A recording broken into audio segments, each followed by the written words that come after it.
गीता मित्तल 17 जून 1961 मज पौध सपदान मेरठ यूपी उत्तर प्रदेश मज और यह कर बना एडिशनल जज 1965 मज 2008 तान 2008 मज बना यह एडिशनल जज तुलान हेल्प जम्मू कश्मीर मज वातान अमिस तुलान कर हेल्प 10 अगस्त 2018 पे 2020 तम 8 दिसंबर 2020 तम अम पतन क्या ग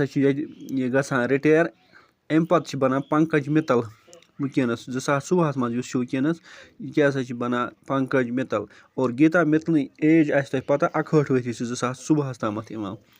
अम पतन यी तुम सवाल तुम वन जिलुक जज अमिस कुछ अपॉइंट करान अमिस गवर्नर अपॉइंट करान अकिस वकीलस कोता काल लगान जज बनस तम तमिस क्या लगान 7 वरी दफा 75A तो दफा 307 कर आया हटान यह आव हटान 5 अगस्त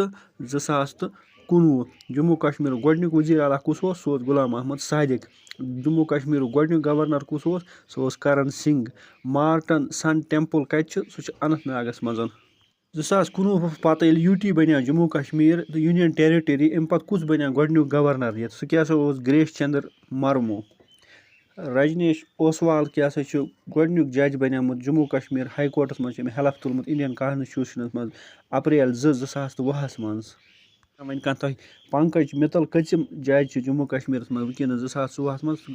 वन 2034 कम 34 जज चीफ जस्टिस ऑफ हिंदुस्तान कुस बनिया सह हीरा लाल जेकनिया और कलकत्ता हाई कोर्टस मज कुस बनिया गोडनिक जज